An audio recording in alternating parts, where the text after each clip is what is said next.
now on a resolution.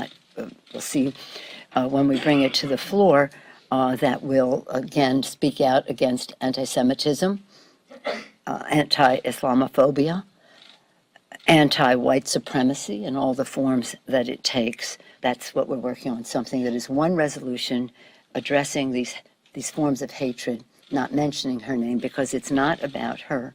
It's about these forms of hatred. Does she need to apologize? She hasn't apologized. Does she need to apologize? Well, she may need to explain that she did not. It's up to her to explain, but I do not believe that she understood the full weight of the words. I feel confident that her words were not based on any anti-Semitic attitude, but that she didn't have a full appreciation of how they landed on other people, where these words have a history and a cultural impact that may have been unknown to her. Hello everyone, this is African Esquire and I'm here with a new video. What I want to talk about today is Representative Ilhan Omar and what lessons people who are serious about African liberation or just serious about doing the right thing even when it's not politically correct. What lessons can we learn from this? Because we're often told things that I think are incorrect. So for example, we're often told that if we want to help Black people, if we want to help African people, that we have to get into these positions of power, and when we're in those positions of power, that will enable us to actually be effective at helping our people. However, what you see with someone like Ilhan Omar is that she's actually gotten to a position of power. She is a member of the House of Representatives in Congress. This is a national body. This is one of the most prestigious positions that anyone can have.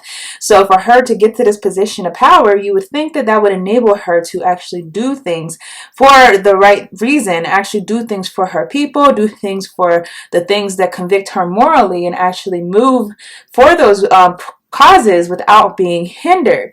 This is the thing that we're told often. This is the thing that so many of our leaders will tell us. Just get to that position, no matter what you have to do. Even if you have to sell out on the way, even if you have to do things that you probably don't agree with, get to that position of power. And once you're in that position of power, that will enable you to be able to give back to your community. This is so ingrained into our mindset. However, what I think Ilhan Omar, Representative Ilhan Omar's position shows us is that regardless of how much you are willing to sell out to get to the top, the fact is if you're in a position that is supportive of the capitalist system, you're going to be expected to support the capitalist system. So if you don't know Ilhan Omar, she's a new representative in Congress. She is a Muslim woman. She's a Somali woman. She has been very notorious at this point for being the first member of Congress to wear the hijab, the traditional Muslim garb that the women wear. She's been willing to wear that in Congress, and prior to her, there's been no representative who's been allowed to wear those in Congress. So already she was going to break some barriers. She's also a Somali American, if I didn't say that already. So the thing about Representative Omar, though, is that she's actually a little more vocal than others would like. She'll actually speak against the tyrannies of a lot of things in America, such as imperialism, such as the money that is in politics, running politics and not the people in politics. She's been willing to speak out against these things, where most people on the Democratic Party or the Republican Party, most party leaders will not say anything in regard to these things. No matter what is right or wrong, they don't care what's right or wrong. What they care is what is politically accessible for them, what is going to do their political career the best, what's going to benefit them as far as wanting to remain in that position of power. So already Representative Omar has basically gotten some enemies because she dared to question the relationship between AIPAC and politicians who are supposed to be elected by the people. Hypothetically, we're supposed to elect these politicians. They're supposed to go to Washington. They're supposed to represent what we want. If they are of a certain constituency, you're supposed to represent what your constituency wants, not represent the interest of special interest groups. However, AIPAC, which is a Zionist organization, has been basically funding many campaigns of politicians, and because they've been willing to fund those campaigns, those politicians will put AIPAC's interests, will put AIPAC's requests, will put what they demand of the policy of the politicians, will put what they want above the interest of the people, above the desires of the people. And this is something that's fundamentally corrupt about our democracy, that it's really not a democracy. Because if you don't have the political capital to put yourself above everyone else, you're really not being represented. You're being represented in as a symbolic nature. Like, in theory, you're being represented whenever these people go to Washington. But if you don't have the money to back it up, then you're really not going to be represented. So as far as AIPAC, they've been able to leverage their power over politicians by funding their campaigns. And that has made them the strongest, most powerful special interest group. Now, she dared to tweet out basically an article about AIPAC and saying that basically the money is what is running Washington. The money that they give out is what gives them power that the citizens do not have. And her tweeting this out unleashed so much backlash, because the idea is, if you are criticizing these types of organizations that are Jewish organizations, then that means that you are anti-Semitic. Now, anti-Semitic, to me, what it should mean is, in the context of what I think it came from, the term came most really from the Holocaust. So you would think that anti-Semitic meant that you are someone who wants to carry out what Hitler did, someone who supports what Hitler did, someone who maybe you're a Holocaust denier. That's what you would think it means. But the way that it's actually applied does not just mean that, because in the way that the term anti-Semitic is applied is to say that anyone who says anything that does not support the state of Israel, and the state of Israel is a apartheid state in itself, if you actually look at what they're doing to the Palestinian people. But anyone who does not support the state of Israel, their policies, who will criticize Israel, anyone who's willing to actually point out any corruption going on there, that person's anti-Semitic, and that person cannot be a representative in Congress, certainly cannot be one of the most prominent representatives in Congress. That person must be silenced. That is what anti-Semitism is in practice. I don't care what you call it as far as the theory of it, the definition, the official definition. If in practice anyone who speaks out against Israel is going to be silence, that is basically what anti-Semitic means. So it doesn't mean that you hate Jews. It just means that you hate, or not even hate. It just means that you have the will or the gall to criticize Israel. Now, first, not only did she tweet this out about Israel, but she also followed up and said, if I'm in Congress, I should not have to be, I should be representing the American people. I should not have to give my allegiance to a foreign nation. And Israel is a foreign nation. However, for some reason, there's this sense that if you're in Congress, you can't have any, you can't criticize them. You can criticize Saudi Arabia. You can criticize China. You can criticize Zimbabwe. You could criticize Cuba, even though they be minding their business. You could criticize Venezuela, even though they mind their business. You can criticize all these people, but you cannot criticize Israel, despite the fact that they are killing not millions. They have killed millions, but they are still killing year by year thousands of Palestinians. Despite that fact, you still cannot criticize Israel. And this obviously is hypocritical from the American, the idea of America. I mean, the idea is that, number one, you have freedom of speech. The other idea is, that all people are created equal. So Palestinians are equal with Israelis.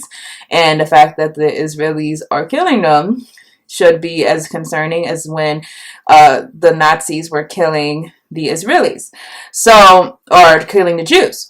So, it doesn't make sense. The idea that she can be chastised for just calling out something that's so obvious doesn't make sense.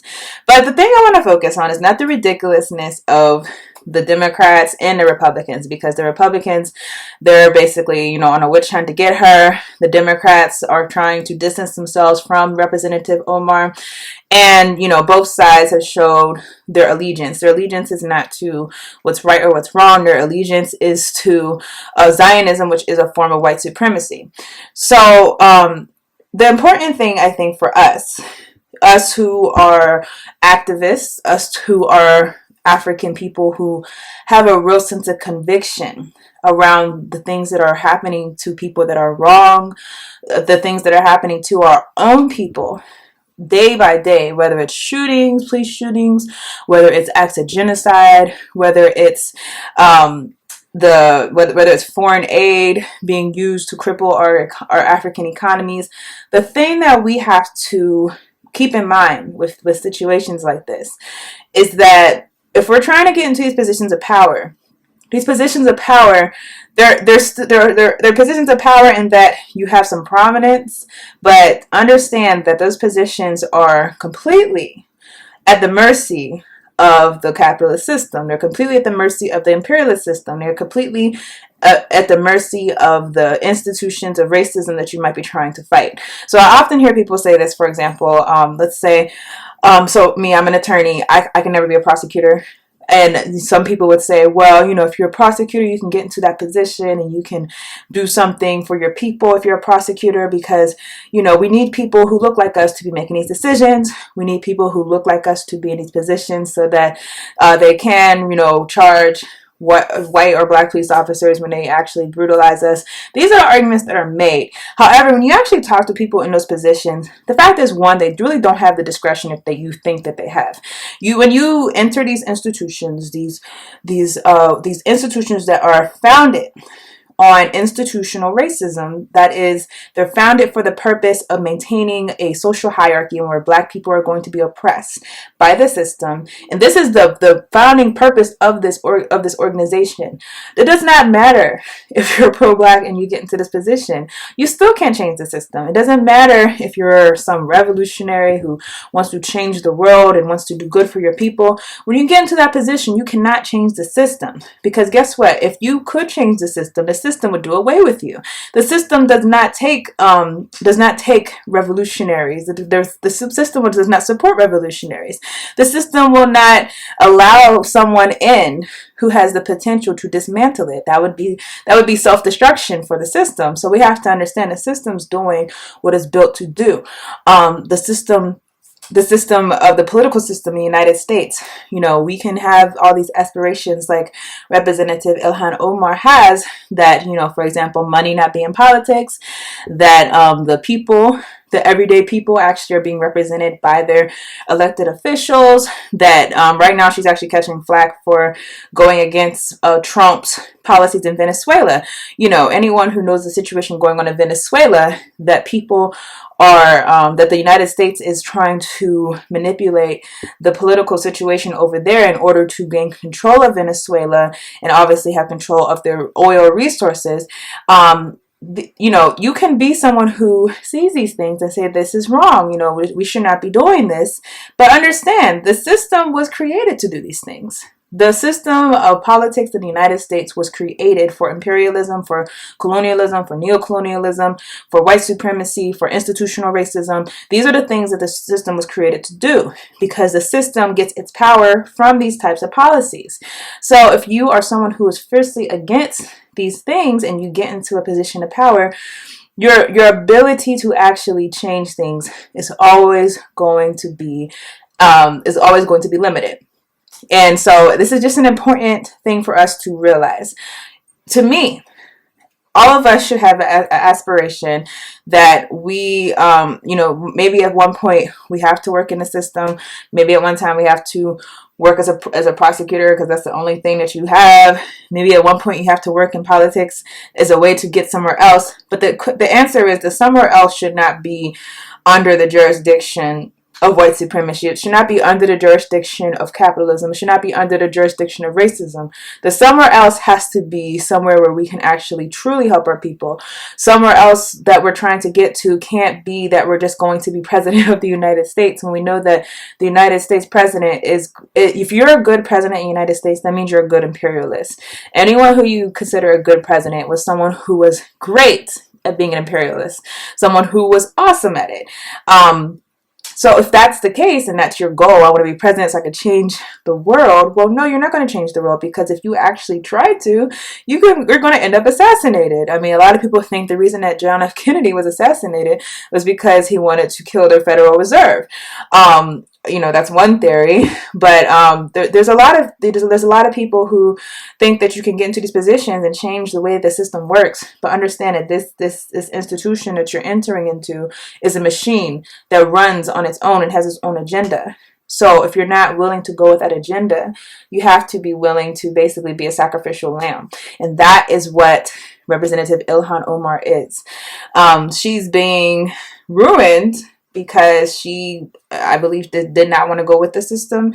And, you know, she's backtracked a lot of times on the things that she said, which I feel like you should stick to what you said. But the ultimate thing is she does want to remain in the system. She does want to remain a member of Congress. She does want that position of political power. But she has to balance that, unfortunately, with the fact that she has views that are considered anti-American. So these are the things that we have to face. These are the things we have to be honest about. And if we're really Pan-Africanist revolutionaries, if we're really Black nationalist revolutionaries, if we're really any of these things, we have to think about where we can go, where we can get to. What is our end goal? Where we are not a product of the same system that is built to oppress our people. And I think, building institutions that are Black owned, building up our countries that are black majority Black, to actually be representative of the people, building up things that shouldn't have the necessity that you betray your people. These are the things that we should be focusing on long term. Of course, we have to make sacrifices in the short term, but in the long term, our goal should be getting to a position where we do not have to bow to the will of these forces that are against us. So that's what true freedom is. True freedom, to me, we're not free. If we were free, we'd be able to speak. We'd be able to speak with freedom. We'd be able to speak the truth and not have to worry about losing the position that we have inside of our career, or losing our position of power. But that's not freedom, because at the end of the day, you say something that's true and you could lose your position of power. So if we want true freedom, we have to find institutions, we have to build institutions, we have to build organizations, we have to build ways for us to actually be free whenever we have these things that we want to speak against, and then whenever we want to stand against the power of white supremacy. So that's all I have for you guys. I will see you all in another video.